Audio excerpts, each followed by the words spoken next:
Dalam penentuan besaran DAU masing-masing daerah, itu Kementerian Keuangan menggunakan dua komponen yang kita kenal dengan komponen alokasi dasar dan komponen celah fiskal. Janungnya. Jadi untuk komponen alokasi dasar itu menggunakan data dari Kementerian Keuangan berupa data belanja pegawai. Data belanja pegawai, sementara untuk komponen celah fiskal itu ada tiga data dasar yang dikeluarkan atau tiga data dasar dihasilkan oleh BPS untuk menghitung formulasi DAU itu.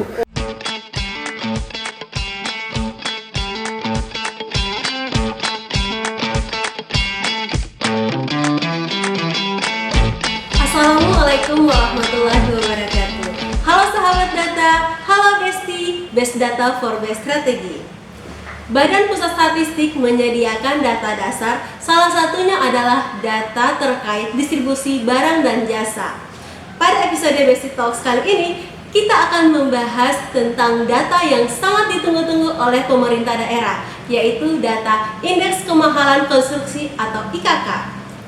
Mari kita bahas tentang IKK dengan Koordinator Fungsi Statistik Distribusi Bapak Freddy Abraham SP atau biasa disebut dengan Pak Adi.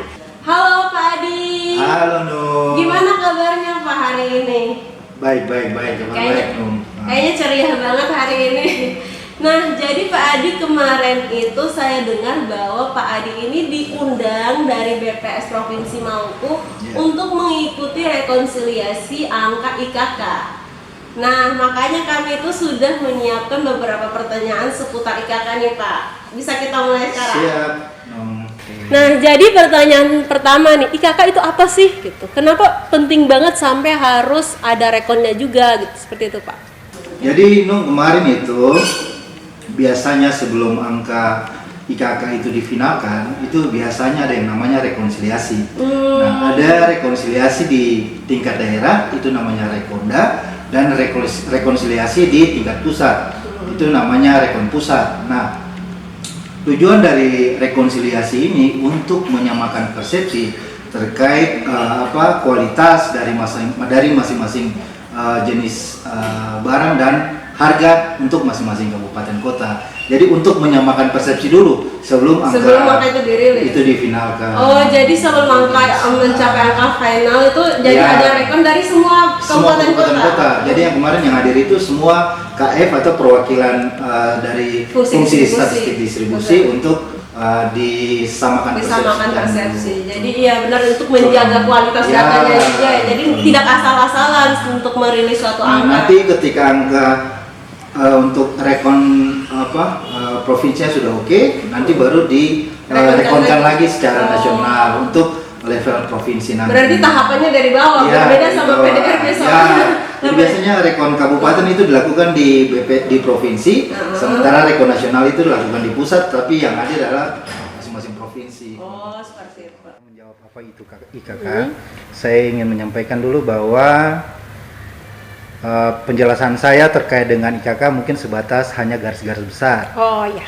Detail tentang IKK mungkin seperti cara penghitungan IKK itu seperti apa, komoditas apa saja yang dipakai dalam paket IKK itu mungkin tidak sampai ke situ. Jadi mungkin secara garis-garis besar saja.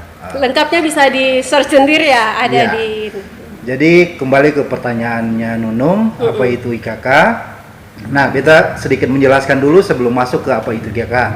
Terkait dengan kebijakan otonomi daerah dari pemerintah pusat di awal tahun 2001 kemarin, itu sesuai dengan Undang-Undang Nomor 22 Tahun 99 tentang pemerintah daerah. Begitupun dengan Undang-Undang Nomor 25 Tahun 99 tentang perimbangan keuangan antara pemerintah pusat dan daerah. Itu salah satu dana perimbangan tersebut adalah dana alokasi umum atau yang biasa kita dengar dengan DAU.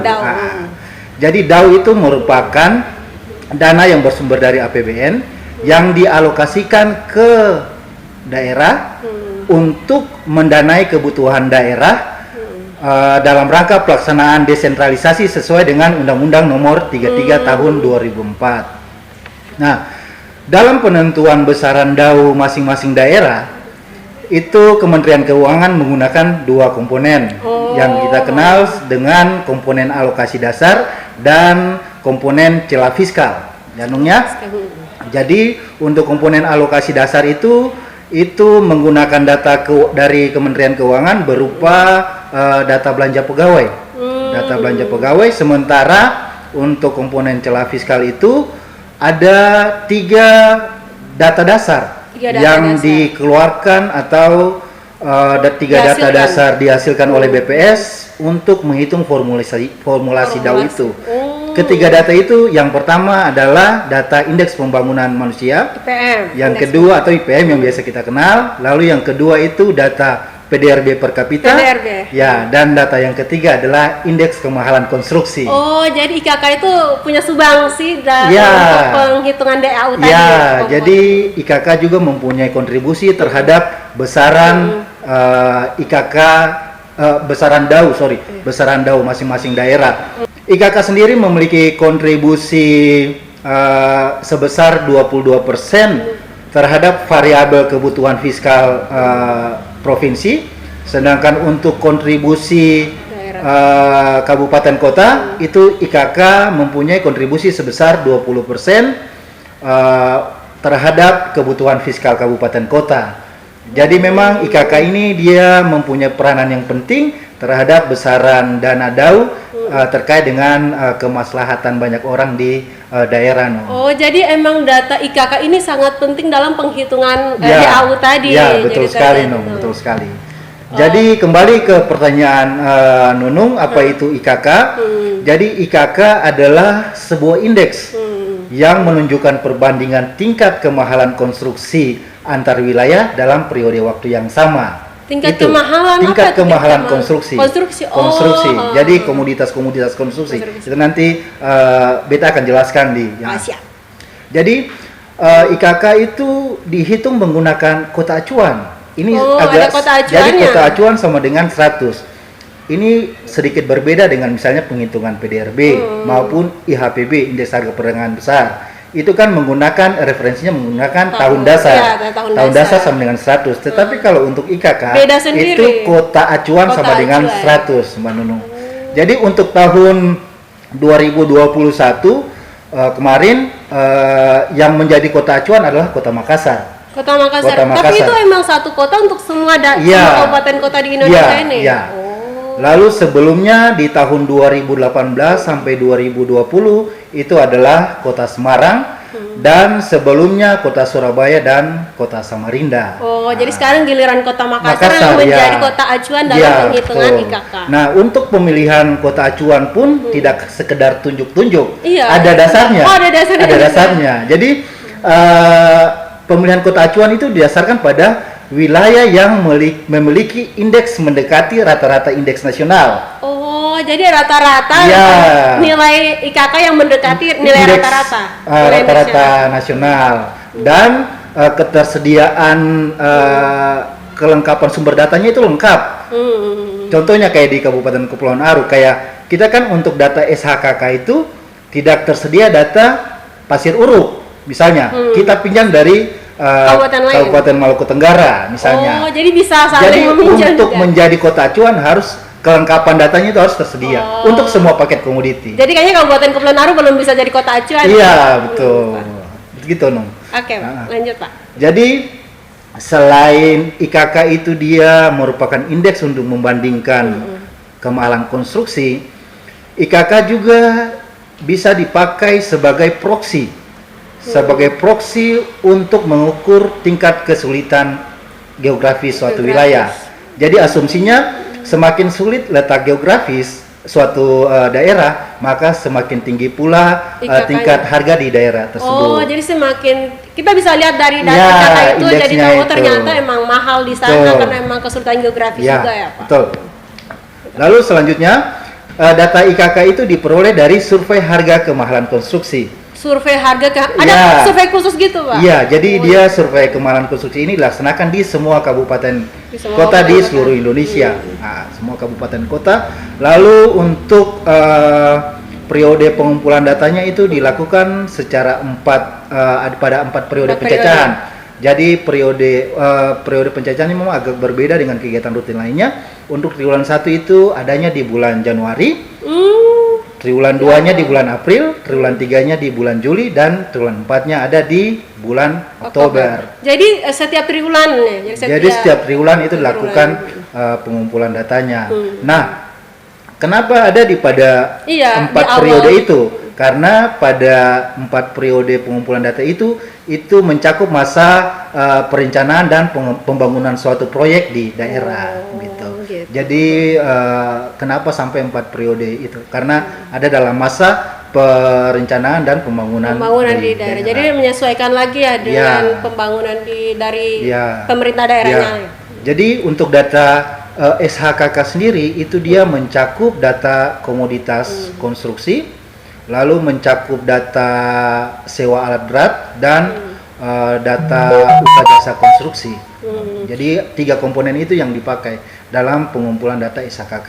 Nah, untuk pemilihan komoditas atau kualitas itu didasarkan pada analisis harga satuan pekerjaan yang biasa kita dapat dari BOQ. Apa itu? BOQ itu Bill of Quantity. Itu biasa merupakan rekapan satu pekerjaan konstruksi secara keseluruhan. Nah, jadi dia punya pemilihan komoditas dengan kualitas itu berdasarkan dari BOQ yang biasanya kita dapat dari Dinas PU. Oh, jadi emang ada konsultasi juga di Nah, sementara untuk pelaksanaan SHKK di Kabupaten Kepulauan Aru sendiri itu mencakup 24 responden dengan cakupan ada yang dari produsen, pedagang besar, pedagang eceran, ada juga kontraktor dan Dinas PU. Jadi keragaman dari 24 responden itu. Jadi bukan cuma dari produsennya tapi juga dari kontraktornya juga sebagai usaha. Jadi kan biasa ada pengumpulan data misalnya sewa alat berat, lalu harga upah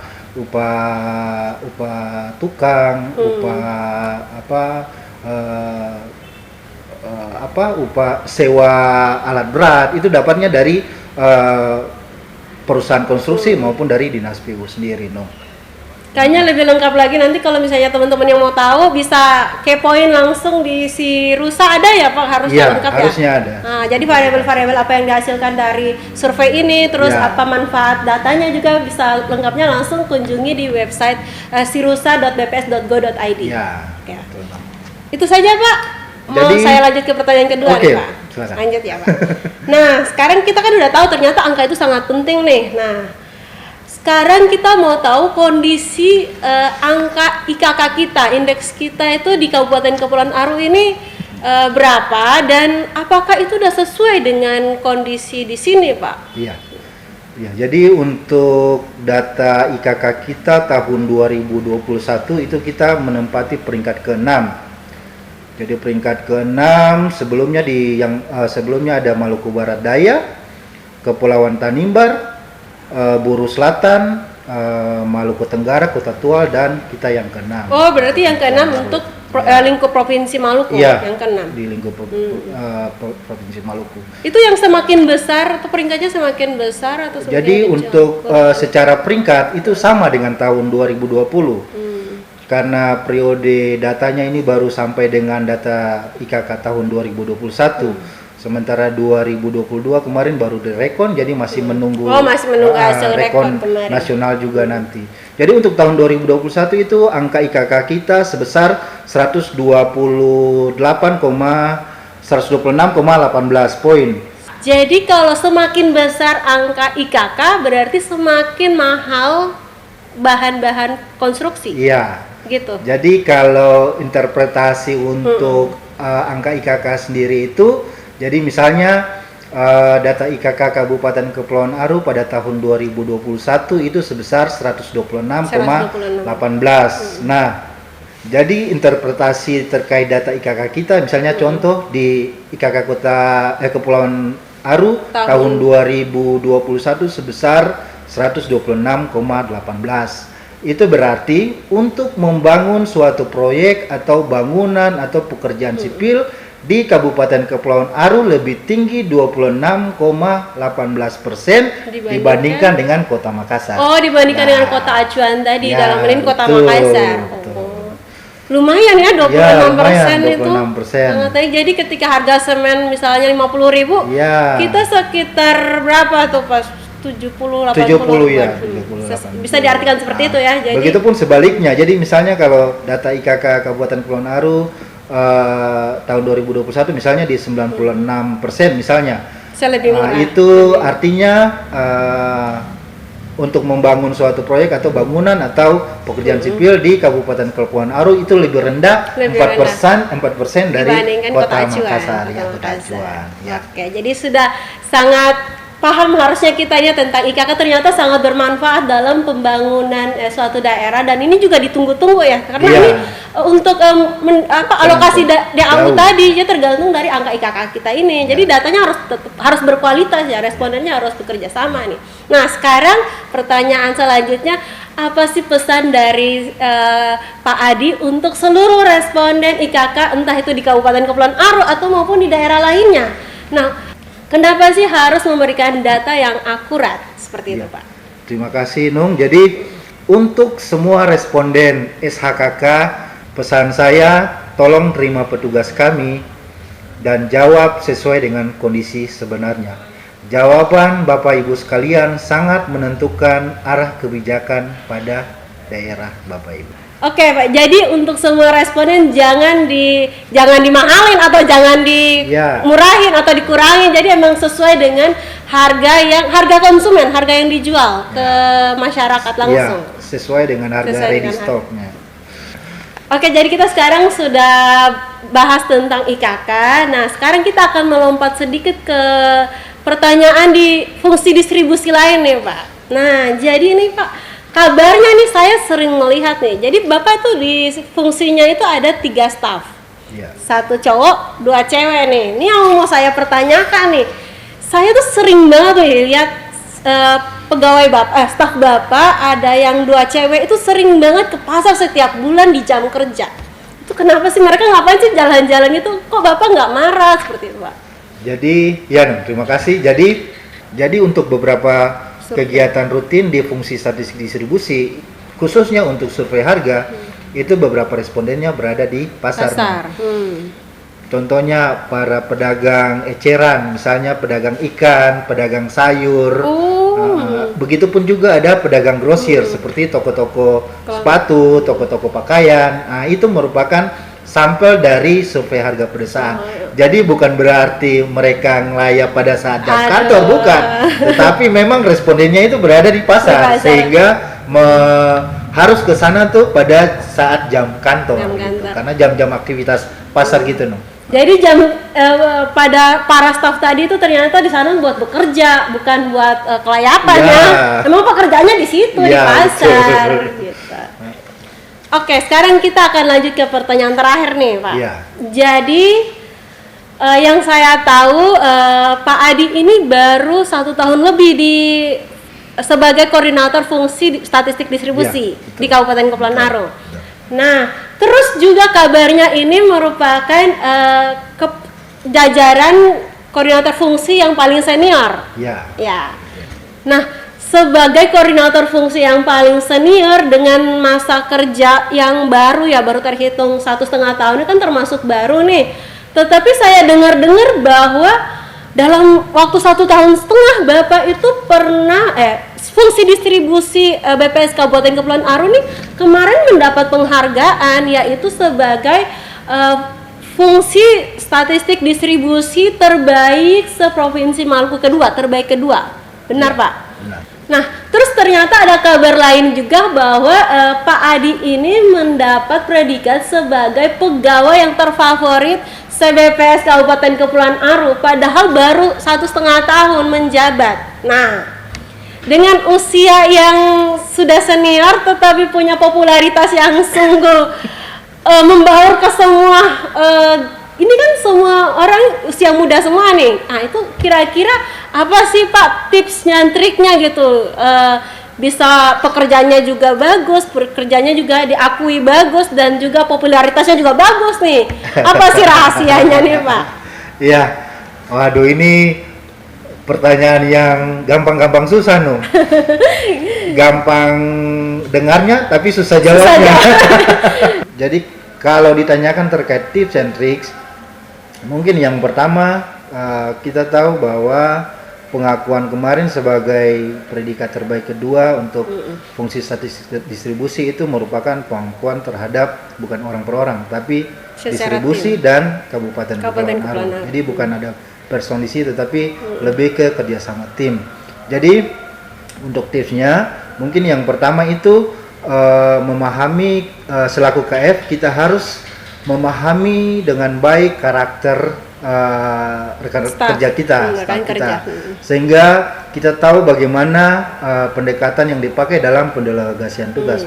Jadi ada staff yang dengan kemampuan yang baik itu kita berikan tanggung jawabnya lebih daripada yang sebaliknya gitu. Jadi sehingga penyelesaian pekerjaannya tuh dapat dikontrol sama-sama. Ya. Jadi menyesuaikan juga ya. Ya, jadi kita harus mengetahui karakter masing-masing staf kita. Lalu yang kedua itu kita harus membangun suasana kerja. Otomatis tentunya harus didorong dengan komunikasi yang baik dalam fungsi itu sendiri.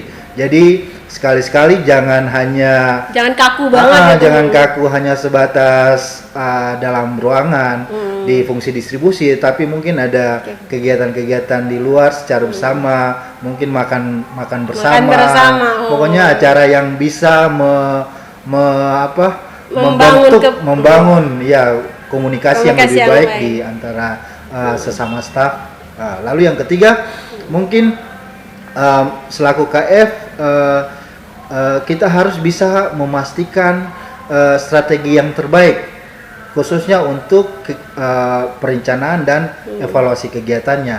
Jadi kira-kira di perencanaan strategi apa yang dipakai untuk pelaksanaannya, sehingga mitigasinya ketika ada masalah tahu mitigasi apa yang dipakai untuk pemecahan masalah itu. Lalu yang terakhir mungkin petugas lapangan kita tidak semuanya staff, ada juga mitra. Dari teman-teman mitra. Jadi mungkin selaku KF kita harus lebih selektif dalam memilih mitra kerja kita, sehingga ketika kapan data itu dibutuhkan, kapan lapangan itu jadwalnya sudah dapat diselesaikan sesuai dengan jadwal. Jadi mungkin itu yang bisa.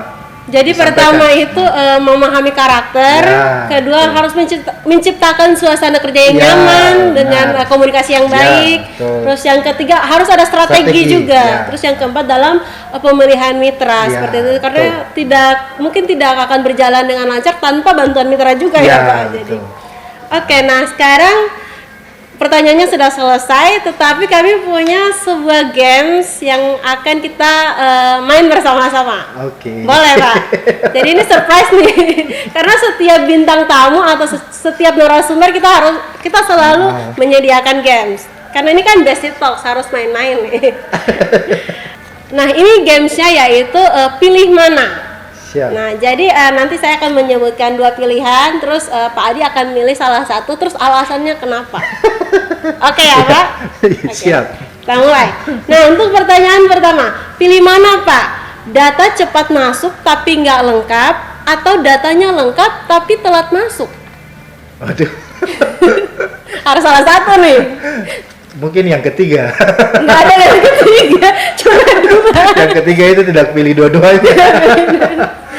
Harus ketika ada kondisi seperti itu Pak. Ya, jadi mungkin yang pertama. Dari data masuk tapi belum lengkap. Nah, di situ kan ada fungsi evaluasi. Ada pemeriksaan di situ, sehingga bisa dari sisi jadwal kita bisa menangkan, tapi dari sisi kualitas kita juga masih bisa perbaiki.